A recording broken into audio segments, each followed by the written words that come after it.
everybody, welcome back to my channel. As a lot of you may know, reading is one of my favorite hobbies. Unfortunately, I don't get to do it as much as I would like to, but I do have a goal of reading 30 books this year. So I made a video reviewing all the books I read January through March. So now I'm doing a video of all the books I read April through June. Hi. Now with my goal being 30, I did make it a goal of mine to read 3 books a month. Unfortunately, April I read 2 books, May I read 2 books, June I read 2 books.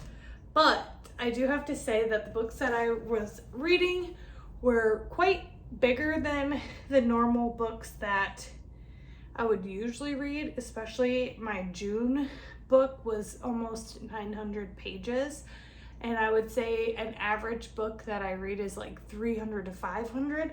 So that one took me a while. So I also have a notebook full of, I literally scheduled what I was going to read each month, 3 books that I was going to read each month. And out of all the 9 books, April to June, that were on my list, I got to 1 of them. The rest of the books I read were not on my list. So, whoopsie daisy about that one. But let's go over it. I'm gonna go over the book I liked the least first, and then the book I liked the most. And since I read 2 books each month the past 3 months, that will just be the lesser than book and the greater than book. Now, before I get started on my April through June review, I just want to go back and kind of talk about my January through March review. How I pick my favorite books of the year, or the ones that like really stuck out to me, is if I continue to think about them throughout the months, and that's like, oh, it really stuck with me, because as much as I read, a lot of books blend together. And so from my January to March review, the only book that like genuinely sticks out to me that I read was the Shady Hollow series, but the first book is Shady Hollow, and it's about woodland creatures who solve murders and crimes. And I just like, I was telling my boyfriend, I just want to go back and see those characters again. Like, I miss them.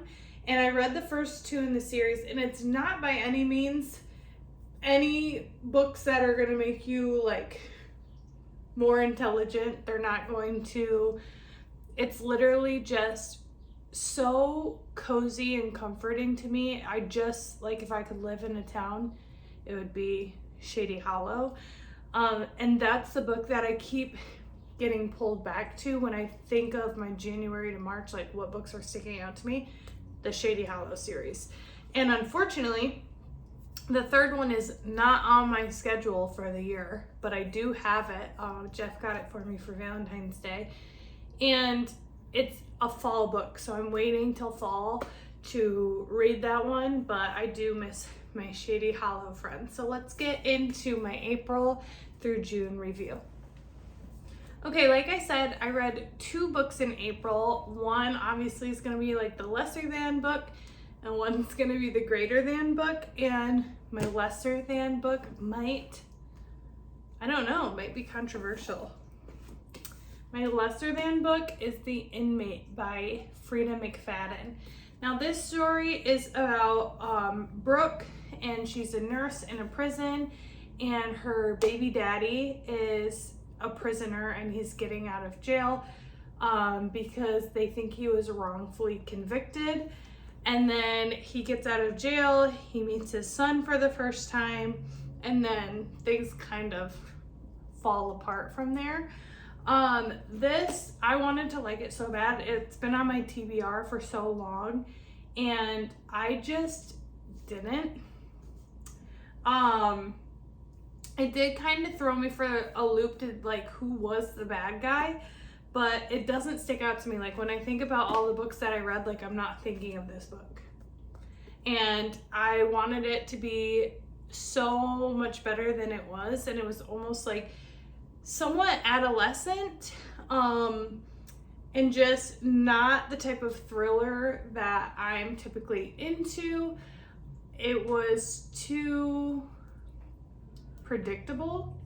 And for Freida McFadden, which we know her as like a pretty popular writer, I thought that it would be more well done, and it wasn't for me. So, like I have said before in my previous videos, books that are like shelf trophies are the ones that like these are all books that either I haven't read yet or that I like really love. And the ones that I don't really like, I tend to pass along, and this one is not going to be a shelf trophy. This one is going to get passed along. So this is my lesser than book of April, The Inmate by Freida McFadden. But my greater than book of April, which is actually kind of surprising because this, once again, this was not a book on my TBR. This actually came from one of the girls in book club. We kind of passed it around to each other, and it took me a long time to get through it because like I was just reading it because it was suggested to me to read it, not because I wanted to read it. But this is like, I think when I do my July through September review, this is going to be one of the books that like I'm going to come back to because I keep thinking about it. And that's the Book of Lost Names by Kristen Harmel. And this is a World War II historical fiction, which I love World War II. I love historical fiction. Oddly enough, fun fact of the day, I majored in history in college, and my major was social studies with an emphasis in history. And my dad, like I grew up with him always watching Band of Brothers, watching the Pacific, like World War II history really, really calls to me. I read The Nightingale, I read The Storyteller by Jodi Picoult. I'm trying to think of what other World War II books I've read. And by far my favorite has been The Storyteller by Jodi Picoult, which I actually plan on revisiting that this year because I read it a long time ago, but I just remember how much it stuck out to me. But this one, like, it hit me at the end. The ending, I cried. I'm not even gonna lie. I know that I care about a book if it makes me cry. I tend to get more attached to book characters than I do like people in real life, and I like really hold on to like the stuff that I read can like alter how I'm feeling for the day. And this is one of them that like made me a little sad for a couple days. So this is about Eva, or Ava, I don't know technically how it's pronounced, but she is Jewish and her family's Jewish, and the Nazis come, they take away her father, and she gets into forging documents. She's really good at it. She's a really good artist, which like reminded me like if I was back in these times, you know, and I was Jewish, like I was just picturing like my cousins are really good artists, and I was like, wow, it kind of like connected me to Eva in that way of like, wow, I wonder like if they could do that, because my cousins are like amazing artists, and I'm like, wow, there's people out here like really forging documents. So she saved a bunch of Jewish immigrants, especially children, and it kind of talks about how she kept a coded book about their real names and what their changed names were, so that they could go back and figure out who they once were, their like honest and true identity before their papers were forged and before they had to like acclimate to having a new life. And it was just honestly like really, it pulled at my heartstrings. Like it did take me a while to get through, because with any historical fiction it's pretty heavy, but the ending of the story just like, oh, it got to me. It pulled on my heartstrings. I do have to say though, Eva's mom in the story, and if you've read this story and you have your opinions, like I would love to hear it, but like Eva's mom in this story almost made the story unbearable to me to read. Because I understand being proud of your culture and of your heritage and not wanting to give that up. But like, girl, we're in World War II. These are trying times, and you just keep throwing it in your daughter's face like you don't even want to be Jewish, because she's like forging documents and like they're hiding under false identities. And it's like, she's trying to save your life, girl. And all you're doing is complaining. Like when she's over here putting in the work to save a bunch of children, her mom's just like, I almost said a bad word. Her mom was just complaining and whining the whole time. And I hated her mom. And I understand when people go through traumatic experiences like World War II, how that can affect your behavior. But there's no excuse for, I think her name's Ma'am. That's what I remember her as. And I didn't like her. And take with that what you will. Lesser than, greater than. Okay, so you may be wondering, that was your April reads. What did you read in May? So what did I read in May? Once again, 2 books, so I'll go over my lesser than, greater than. Okay, another controversial, is it controversial or controversial? I guess just like what flavor you want to put on it. Drop a comment. Am I pronouncing these incorrectly? Okay, controversial, controversial. Whatever it is, this is gonna be it for my lesser than. This was the only book out of these 6 books that I read that was on my actual list to read during these months. So I'm gonna be a little bit better at that. I'm gonna be better. Okay, here it is. I'm a little nervous. The Wedding People. Now this was a book club pick, and I have been wanting to read this, and it disappointed me. It disappointed me. I wanted to like this. In fact, one of the people that I like pretty heavily follow on like the book talk, I don't have TikTok, but like Instagram, Brady Lockerbie, what she says goes for me. Like, cause I tend to think that a lot of what she likes, I like. She liked this one. I didn't. Once again, predictable. Who's the main character? I can't even remember. When I think back of like, what did I read the last 3 months? This?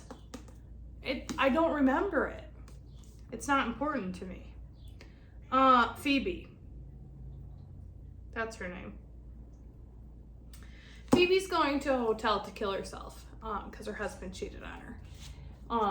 And then the whole hotel is rented out for this wedding. And she's the only person in the entire hotel that isn't a part of this wedding party, but she gets looped into the wedding party because the bride's like, if you kill yourself and ruin my wedding, like, you're dead to me, which, like, she already would have been dead to her, but whatever.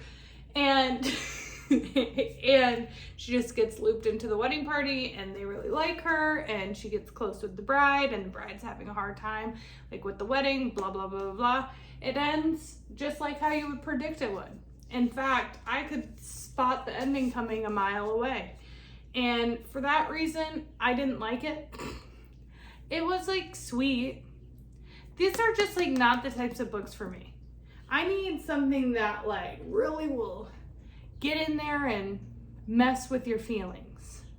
Okay, that's the type of books I like to read. Something that really evokes emotion. And Phoebe's wasn't evoking emotion from me. Like, I feel bad for her, but like, this isn't it. What, cover art, gorge. Story, not as gorge. So what's my greater than? Also could be, once again, controversial. Okay, let me premise this. I am an avid watcher of true crime, an avid listener of true crime. My favorite podcast is My Favorite Murder. I listen to it religiously. My dad's a cop. My brother's a cop. I have been subjected to true crime forever. So let me just put that out there before I tell you why I like this book, because I will be judged. You are gonna judge me for liking it probably. But Ann Rule, The Stranger Beside Me, which oddly enough, like I said, my favorite podcast is My Favorite Murder, and Georgia Hardstark from My Favorite Murder does the foreword in this, and I learned about Ann Rule because of My Favorite Murder. Now, this is the story about Ted Bundy. It is 600 pages, so another long one. It details the story from an insider's perspective. Ann Rule worked in the crime field. I don't know exactly what her role used to be, but she worked very closely with cops, and she worked at a suicide hotline. That's where she met Ted Bundy, and they were like coworkers, and she really, really adored him and thought he was just like the greatest guy. And then all this stuff starts coming out. All of these crimes are happening, and then she starts to realize, like, oh my gosh, this person that I've had a close relationship and a bond with for years and years, I think is the person who is this like horrific serial killer. And so it brings like an eerie side to these stories, because you think of someone like Ted Bundy, like, it's just like pure evil, but like she sat next to him every day and adored him and never questioned like once that he was this person. And so it kind of makes you think, like, how many times are we walking around and out in our everyday society and we run into like one of these, a charming character, someone who's charming and witty and kind and, you know, has good relationships with people, but what really lies underneath the surface and what happens in their childhood to make them like this. This book actually got me like wanting to be a lawyer and like wanted me to like major in behavioral psychology, because I was like, I really like being a teacher. You think, what every day you're like, what makes this person tick? What causes them to do these sorts of behaviors? But like this one was tricky, because it's like there's not a single instance that we come across that made him become the person. It made me second guess, like, is he really who people say he is? Like, after hearing her perspective, it's like, now I'm confused. Would I recommend this? With caution. Read the trigger warnings. Like I said, I'm someone very well versed in true crime. I am very,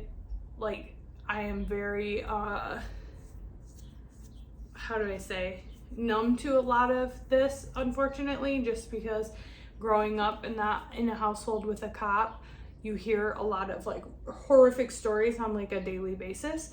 So me going into reading this, and I read a lot of, you know, thrillers, stuff like that. I watch a lot of crime on TV. Be cautious when you read this. It did give me nightmares. It gave me nightmares on several occasions, to where I felt like I'm actually afraid to read this. And as I'm reading it, it's like you read about the victims, and it's like, then I looked in the mirror and I was like, I look like a lot of the people that he would target.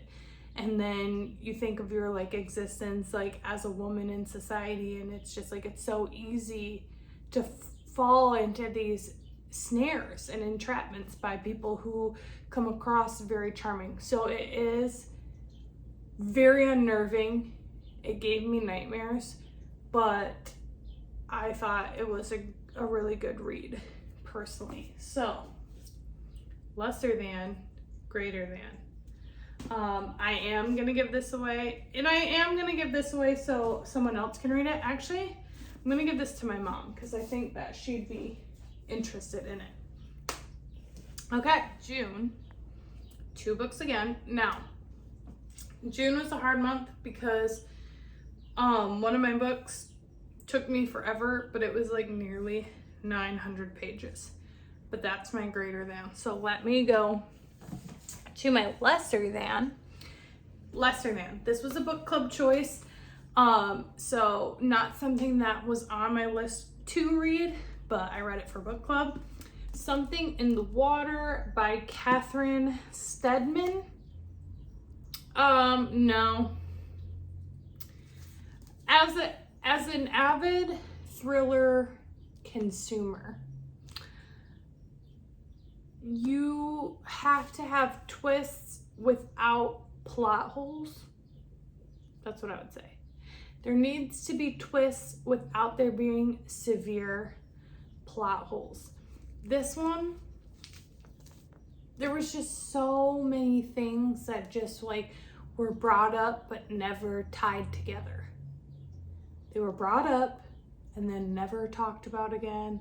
They were brought up but didn't connect with anything else. Why did the person who was in on it, why were they in on it?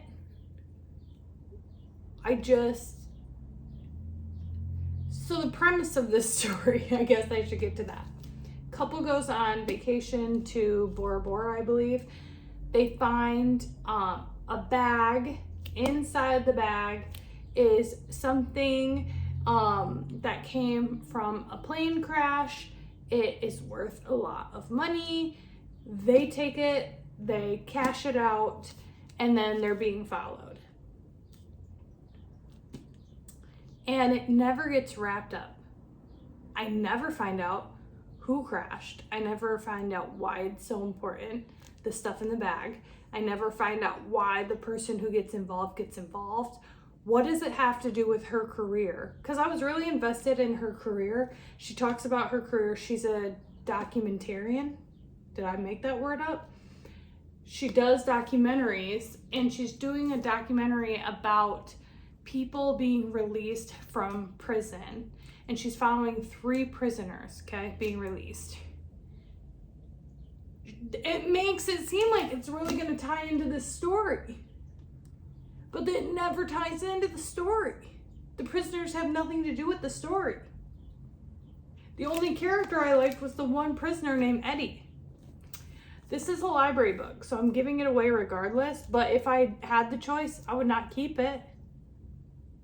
I would rate this, I rated it a 3 out of 5, but like genuinely speaking, like 3 out of 10. Okay, greater than. Here's the book that took me a million years to read. Look at this. Do you see this? I read this all. Good for me. Okay? 11/22/63. This is my first Stephen King novel. Now, I'm assuming based on the premise of this book, it is a lot different than other Stephen King novels. People really like this book from what I can tell on the internet, bruh. How did I get to reading this? This was on my TBR for the future. It wasn't on this year's TBR. It was on future TBR. It was not on the schedule. But one of my old students who was in 5th grade was reading this. Yeah. Okay. Yeah. So he was reading this, and I told him, hey, I really want to read that book. It's on my list of things that I want to read. I've heard really good things about it. So he gave it to me. And he gave it to me in May, and he wanted me to finish it by the end of the school year. Buddy, I got a life to live. I finished this on summer vacation. And I had to read these at the same time. I would like read a chapter of this, read 5 chapters of this. Read a chapter of this, read 5 chapters of this. Something I didn't know that apparently is something Stephen King does is like in between chapters, there's like chapters. It'll be like chapter 1, 1, 2, 3, 4, 5, 6, 7, 8, 9, 10. Chapters 2, and then like 15 chapters. Holy moly. Did I think this book was worth this many pages? I think a lot more people found it a lot more riveting than I did, it was a good book. Now I'm gonna like hold off on like getting too hard on it because I think this will be one of the books that I think about and come back to. But I also think it was a little too over my head as far as science fiction goes. My brain can only compute so much. What is this about, Alyssa? I'll tell you. This is about a English teacher, Jake, and he lives in Maine. He goes to your typical diner. He loves the diner. Old man named Al runs the diner. Al comes in one day. He looks 10 years older than he did before. You know why? Because there is a portal, a time-traveling portal in the diner that takes you back to, I believe, 1958. And in this portal, you can travel back to 1958 and you can stay in the past as long as you want. When you come back, only 2 minutes in real time has passed, no matter how long you stay there. So Al wants Jake to travel back in time and stop the assassination of JFK. Because he thinks that if JFK is saved, then MLK won't die, RFK won't die, the Vietnam War won't happen, like all these things can be reversed and the future will be changed. And he's right, the future does change. But I'm not going to tell you if the future changes for the better or the worse or the worser. But nice story. There is a love story in it that does like pull at my heartstrings. I thought it was interesting because it does connect a lot of, it's like almost historical fiction, only it's like partially true, as well as sci-fi. I probably will read another Stephen King book, which I thought was interesting too, because in this book, he does like bring up parts of it in there. I've never read another Stephen King book, but I'm familiar with several of them. And he brings up it and like, with Richie from the Ditchy and Bevy from the Levee are in here. So I thought that was interesting. Am I gonna keep this? No.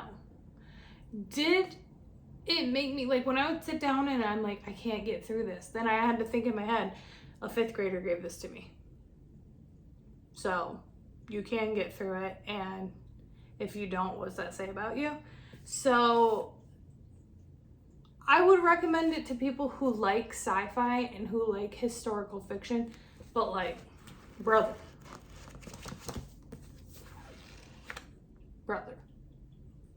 is a lot to get through. So let's go over again what I am keeping and what I am giving away. And if you are somebody who watches my channel and you want one of these books, or you know me in real life and you want me to give you one of these, let me know, because I am gonna get rid of them.